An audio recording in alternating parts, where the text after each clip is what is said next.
భక్త మహాశైలకు భీష్మ ఏకాదశి పర్వదిన శుభాకాంక్షలు.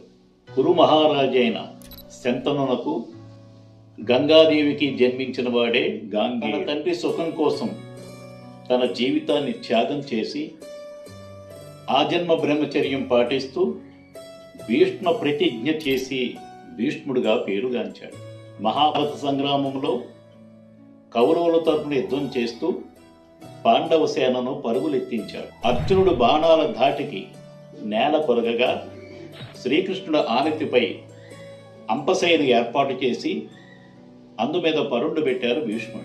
కృష్ణుడు పాండవులు భీష్ముడి దగ్గరికి రాగా భీష్ముడు ఆయుధం పట్టనని ప్రతిజ్ఞ చేసి కూడా ఆతతాయినైన నన్ను వధించి నాకు ముక్తిని చేకూర్చే నిమిత్తం చక్రము చేపట్టి నాపై ఉరికి వస్తున్న ఆ భక్తవత్సలుని పాద పద్మాల మీద నా భక్తి సుస్థిరం కావాలని కోరు.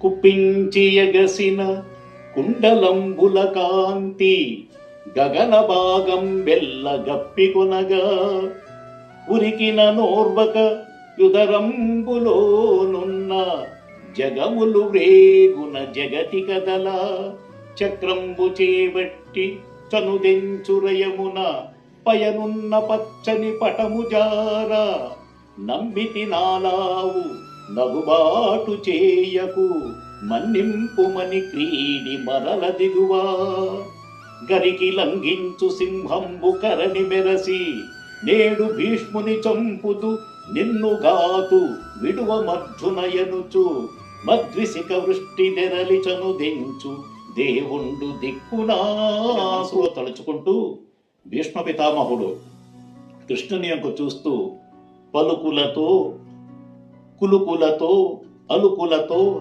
అవనాంగనల గోపాంగనల మనసును మృచ్చలించిన ఆ గోపకిశోరుడు నన్ను ఆవహించాలని కోరుకుంటూ ఆ శ్రీకృష్ణ పరమాత్మను చూస్తూ వాసుదేవ పరబ్రహ్మములో లీనమైపోయి భీష్ముని పేరు మీదుగా ఈ ఏకాదశి ఏర్పడింది కనుక దీన్ని భీష్మ ఏకాదశి అని అంటారు. ఓం శాంతి శాంతి శాంతి.